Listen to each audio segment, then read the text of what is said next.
Muy bien, hermanos, pues vamos ahora a tener la lectura de la Santa Palabra del Señor en la primera carta del apóstol Pablo a Timoteo, en el capítulo 4. Capítulo 4, el versículo del 6 al 10.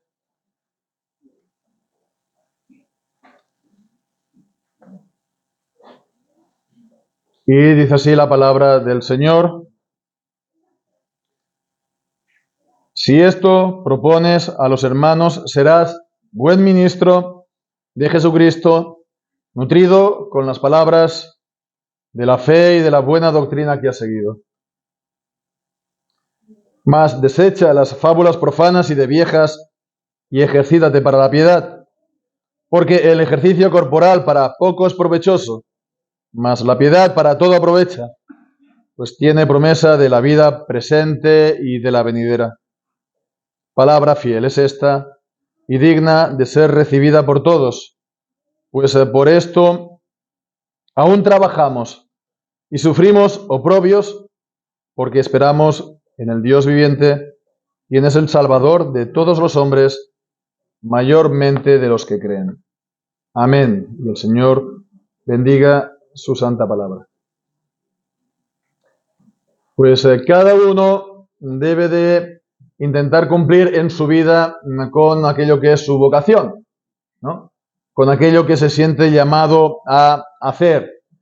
También es cierto que, bueno, en la vida, pues se puede dar todo tipo de circunstancias, incluso muchas veces uno puede no tener muy claro cuál es su vocación, eso también puede ocurrir, y también aun teniéndola se puede dar muchas circunstancias que le puede dificultar, no siempre es algo fácil o incluso a veces posible, aunque sea temporalmente.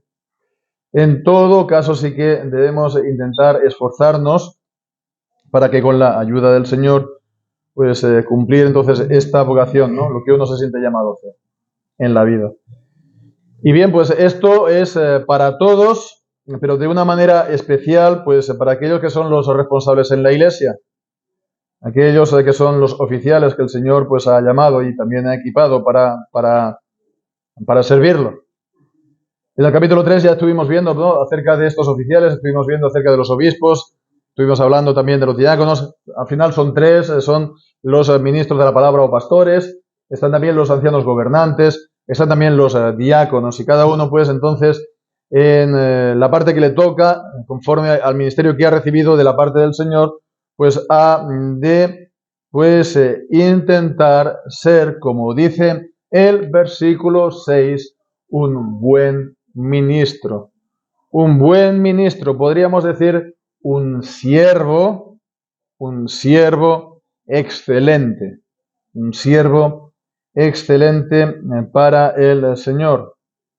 Las palabras entonces que dice después Pablo las dirige, sí, primeramente a Timoteo, que es un, además, ministro de la palabra o pastor.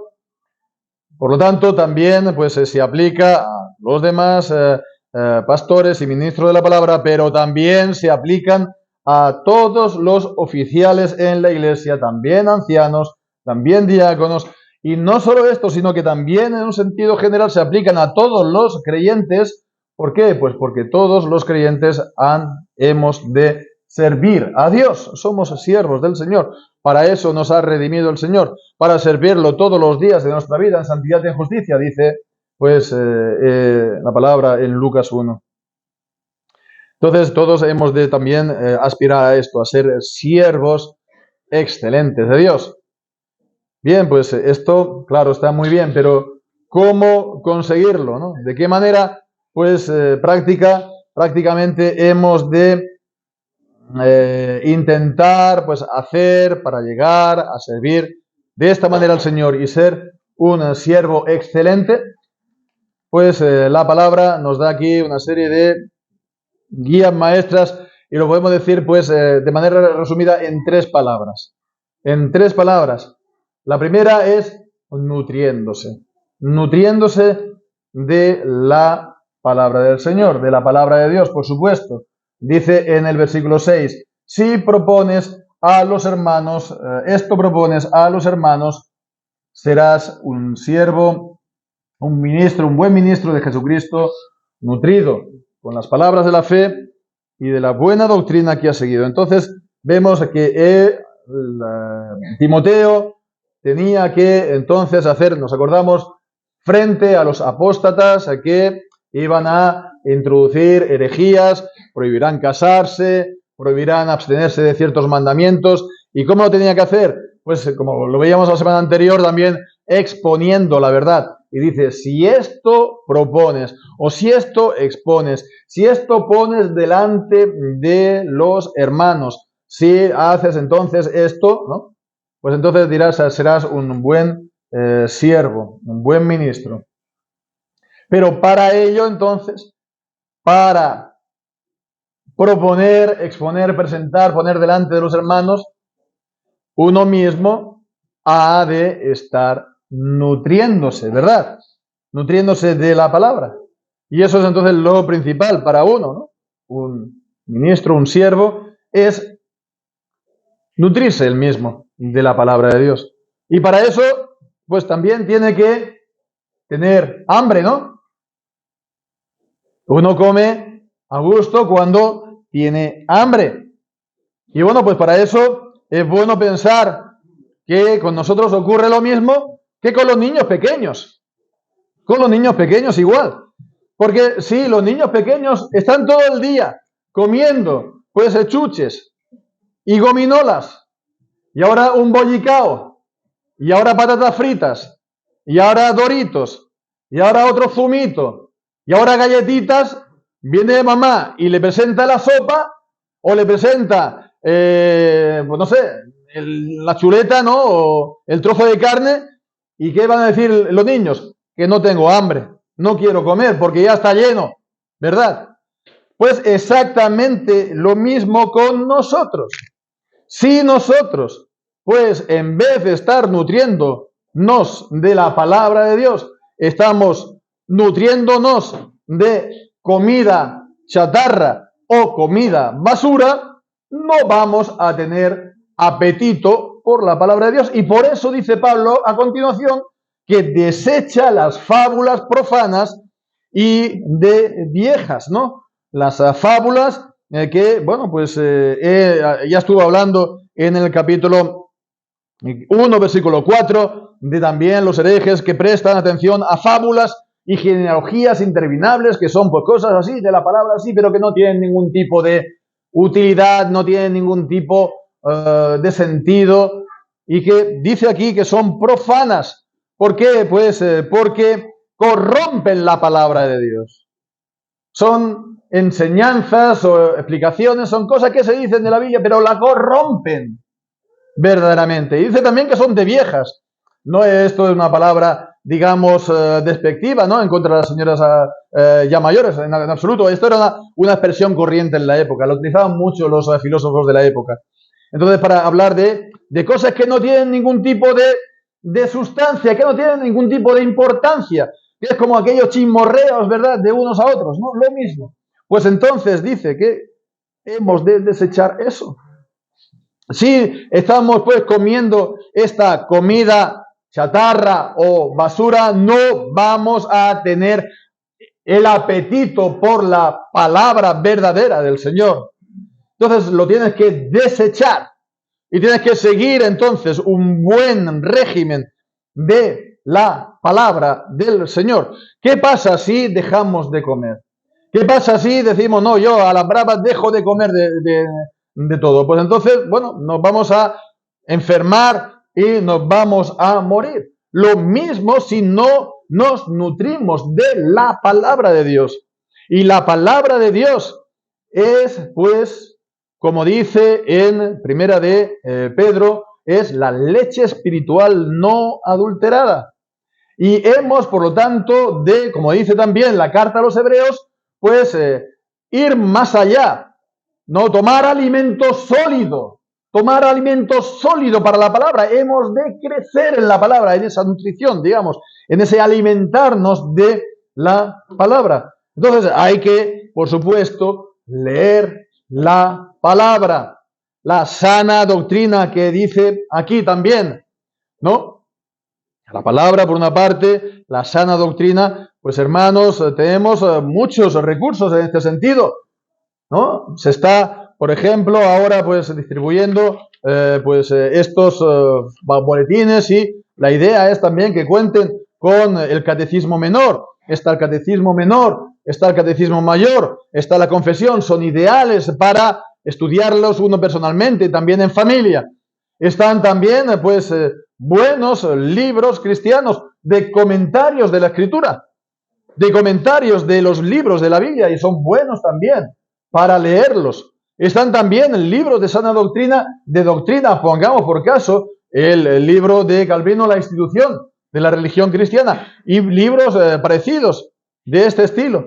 Entonces vemos que se tiene que nutrir uno de esta manera. Esto es para todos los cristianos. Entonces, cuanto más para los oficiales, cuanto más para los ancianos, y cuanto más para los ministros de la palabra, que han de traer la palabra a los hermanos, a la congregación. Entonces han de tener esa hambre y han de estar nutriéndose. Y bueno, pues han de estar leyendo la Biblia y leyendo buenos libros de sana doctrina. Y tener pues siempre en mente unos libros para ir avanzando, ¿no? Pues esto, en el conocimiento de la palabra, ¿no? ¿Qué libro de la Biblia pues voy a leer ahora? ¿Qué libro voy a estudiar, ¿no? O a leer. Pues hay que, pues eso, lo dicho, nutrirse bien, porque, por decir el tópico, ¿no? Somos lo que leemos, somos lo que comemos, ¿no? Somos lo que comemos. Entonces, hemos de leer bien la palabra de Dios y nutrirnos bien de ella. Pero no es solamente el nutrirse, también está, en segundo lugar, la segunda palabra es ejercitarse. Dice, versículo 7, ejercítate para la piedad. Ejercítate para la piedad, porque el ejercicio corporal, versículo 8, para poco es provechoso, mas la piedad para todo aprovecha, pues tiene promesa de la vida presente y de la venidera. Si nos damos cuenta, pues parece hablando de cómo tener una buena salud. Está hablando de tener la nutrición, ¿no? De la palabra, y después el ejercicio. Pero no es solamente, o no es tanto, hacer ejercicio físico. El versículo 8 dice que es para poco provechoso. Poco provechoso no significa que sea para nada provechoso, ¿no?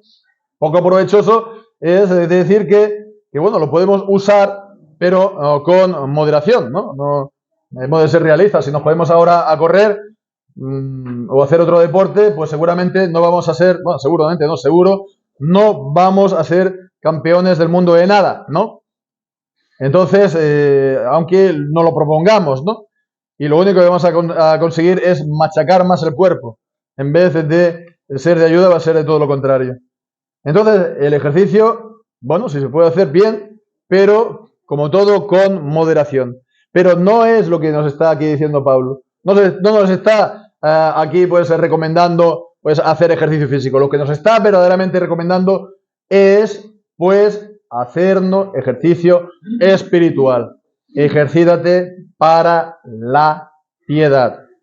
La piedad o el culto a Dios o incluso el temor a Dios. Estas son palabras, se puede decir, primas hermanas, son mellizas, ¿no? Son muy relacionadas en la Biblia.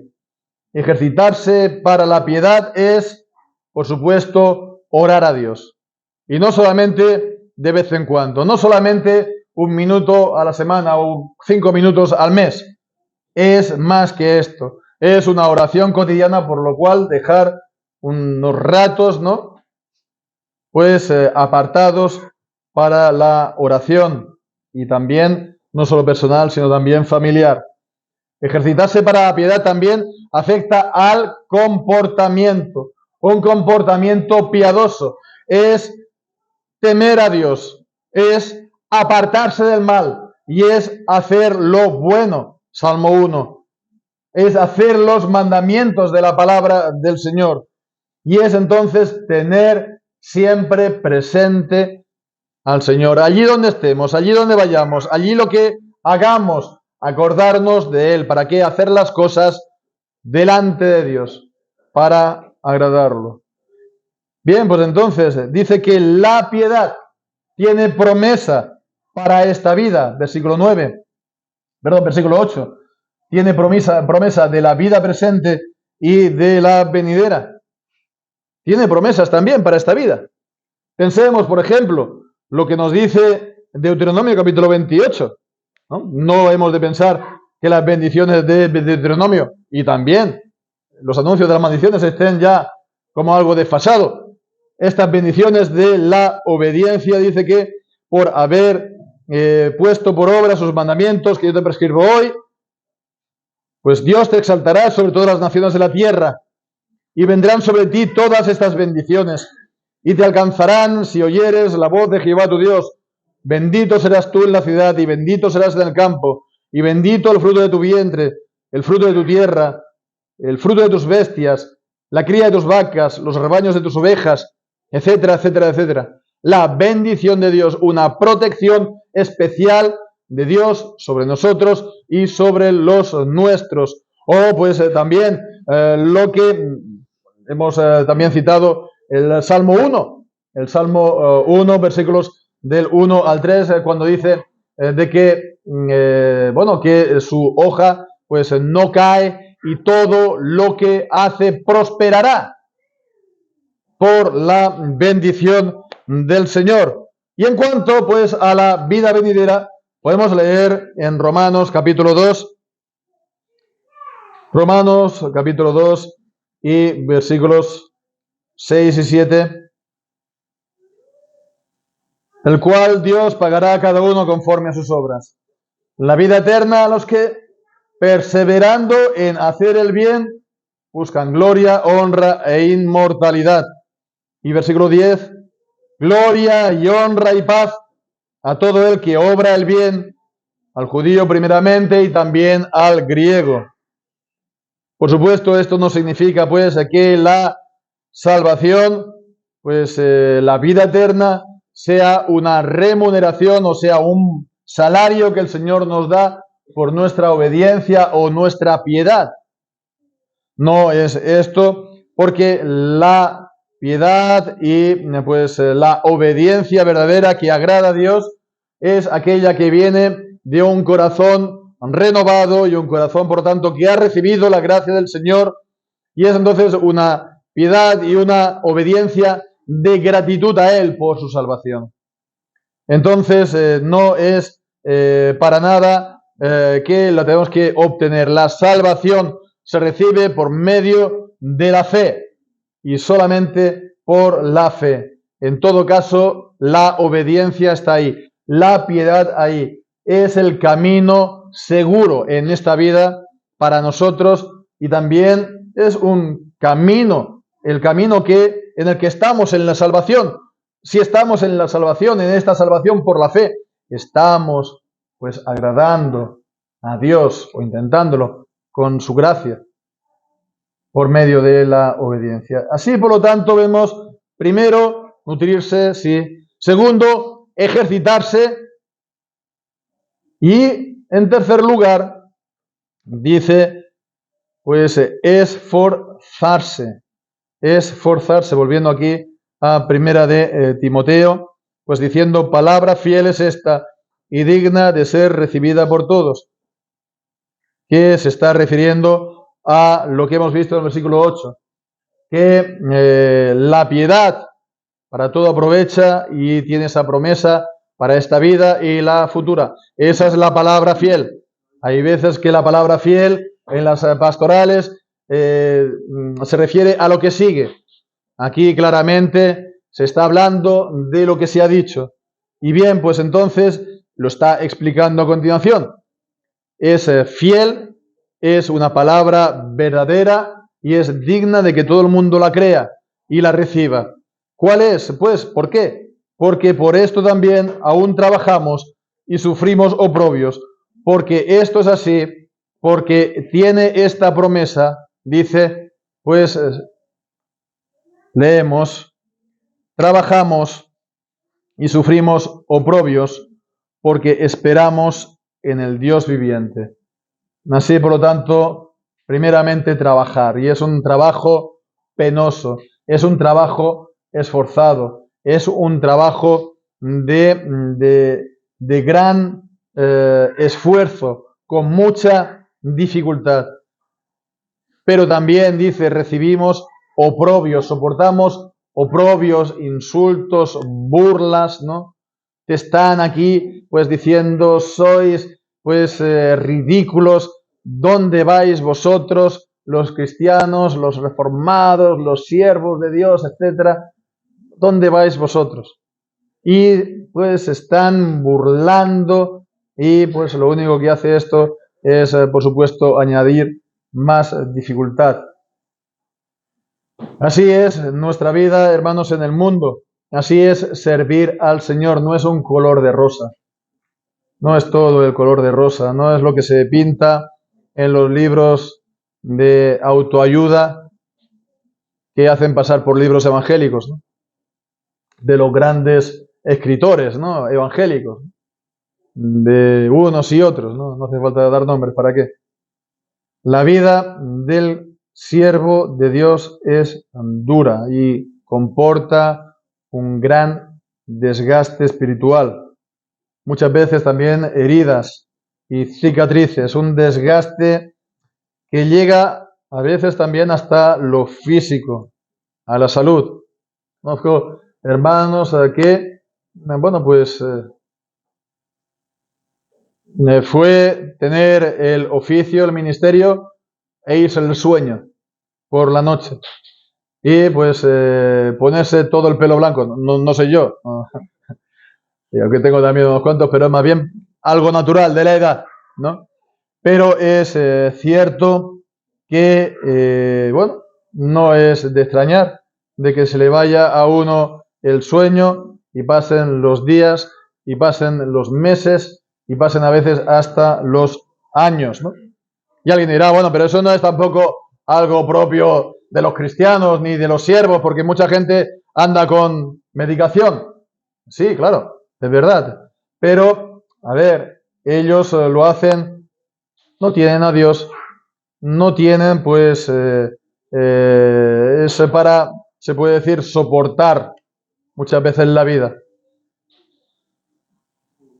En este caso es algo completamente distinto, porque todo eso se sufre, pero también teniendo a Dios en la vida. Se sufre, pero, como dice aquí, esperamos en el Dios viviente.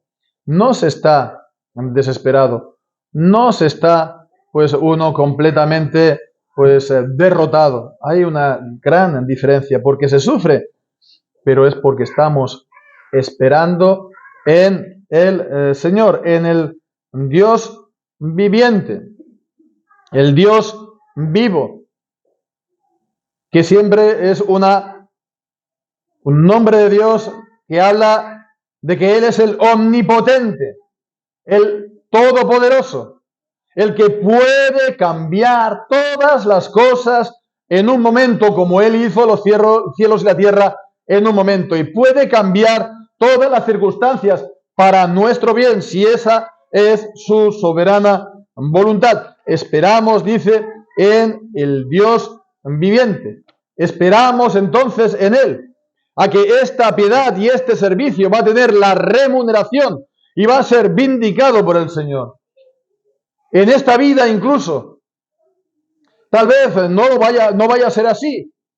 Tal vez, tal vez no, sin duda, la remuneración plena de nuestro servicio va a ser ya en la vida futura.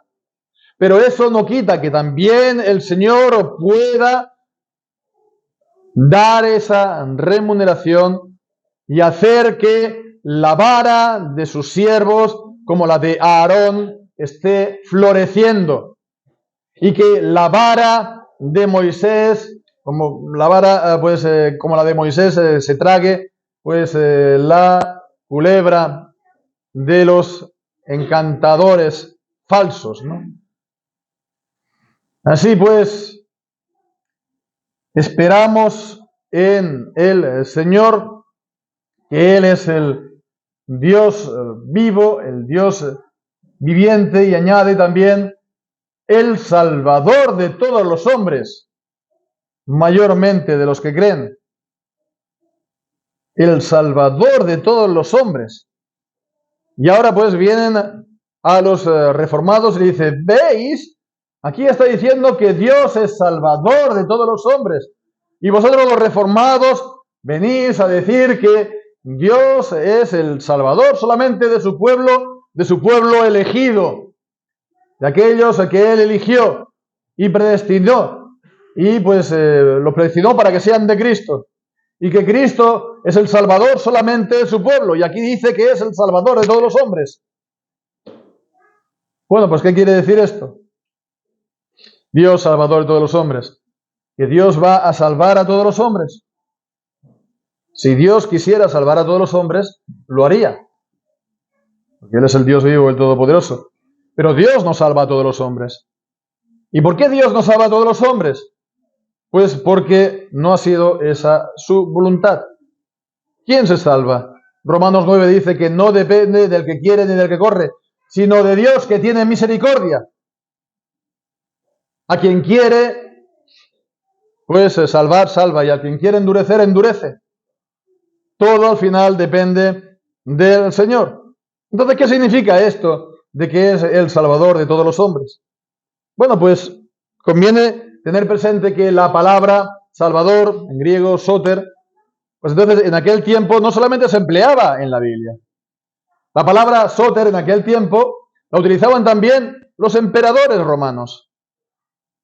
Y decían, se le hacían aquí sus columnas y sus estatuas, ¿no? Que el emperador tal es el soter cuando había hecho un gran beneficio a la ciudad tal, ¿no? O a la provincia cual. ¿Qué significa, por lo tanto, el soter de todos los hombres? Pues es un título que significa benefactor. Benefactor da beneficios, da bendiciones. Y sí, Dios es el benefactor de todos los hombres. En Mateo 7, en el Sermón del Monte, dice que Dios hace salir su sol sobre buenos y malos, mostrando así su bondad. Y dice también en Hechos capítulo 14 que Él, y lo dice Pablo a los paganos, llena de sustento en nuestros corazones y de alegría en nuestros corazones, dándonos cosechas y dándonos buenas cosechas, ¿no?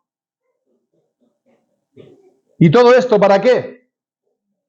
Pues dice Pablo en Romanos en capítulo 2, todas estas cosas buenas que Dios da en general a todos los hombres, ¿por qué es? Dice, como pregunta, ¿o menosprecias las riquezas de su benignidad y paciencia y longanimidad, ignorando que la benignidad de Dios te guía al arrepentimiento? Te guía al arrepentimiento. Dios da estos beneficios al mundo en general y a los hombres malos, ¿para qué? Para mostrar su bondad. Pero también, entonces, que ellos vean de que hay un problema en sus vidas. Dice Pablo, desprecias todas estas cosas. Desprecias las cosas buenas que te da Dios. Desprecias las cosas buenas que te da en tu familia, en la salud, en el trabajo. Desprecias las cosas buenas que el Señor te da. ¿Querrían más? ¿Querrían mejor? Pero piensa también, ¿por qué Dios te las ha dado? ¿Por qué Dios te las ha dado? Porque eres bueno. Porque eres mejor que otros. Porque tú lo mereces más que otros. Pues no, sabes muy bien que no es así. Tú sabes muy bien cuáles son los problemas en tu vida, cuáles son tus faltas y cuáles son tus pecados. ¿Por qué Dios te ha dado todas estas cosas buenas? ¿Por qué? pues para que veas y para que veamos que si siendo malos te da bienes, entonces se puede hacer confianza en Él, porque Él es bueno. Él es bueno. Y Él es el único, por lo tanto, en quien se puede confiar en esta vida. Porque los hombres te pueden fallar, las mujeres te pueden fallar, los amigos te pueden fallar. Todo el mundo puede fallar, porque todo el mundo es pecador, pero Él es el bueno, el bondadoso, el benigno. Así pues, la bondad de Dios te guía al arrepentimiento. Arrepiéntete, dice la palabra del Señor. Arrepiéntete de tus pecados y confía en el Señor, en Dios solamente, en la bondad de Dios, en el Evangelio. Confía en Cristo, que Dios el Padre lo envió a su Hijo unigénito a morir por los pecados de los hombres. Y si haces esto, si confías en Cristo, en las promesas de Dios, en el Evangelio, si confías arrepintiendo de tus pecados, Él llegará a ser el Salvador tuyo en el sentido del significado del nombre Jesús, porque Él salvará a su pueblo de su pecado. Confía en Él de esa manera para que después, como hemos visto, sirvas a Dios. ¿Y cómo? Nutriéndote, ejercitándote y esforzándote. Nutriéndote, la palabra de Dios, esforzándote, ejercitándote en la piedad y esforzándote en el servicio. Y esto es lo que el Señor, pues, hermanos, nos dice a todos, y lo que tenemos que hacer también todos los hermanos, todos los cristianos y todos los que hemos, por la gracia, creído en el Señor. Y de manera especial, los oficiales. Y bien, pues esta se puede decir que es la palabra que el Señor, en su providencia, pues ha previsto para el día de hoy. Porque tenemos en este día, pues este tiempo tan importante después de la elección de ayer, ¿no?, de nuestro hermano Ernest como anciano gobernante de la congregación. Pues es esta la palabra que el Señor ha previsto para acompañar esta ordenación. Y bueno, pues el Señor, por lo tanto, bendiga esta palabra pues en tu corazón y pues te esté ayudando Él en todo lo que la palabra de Dios nos dice para que seamos, como hemos visto, un siervo excelente del Señor. Pues que así sea, y el Señor bendiga su santa palabra. Amén.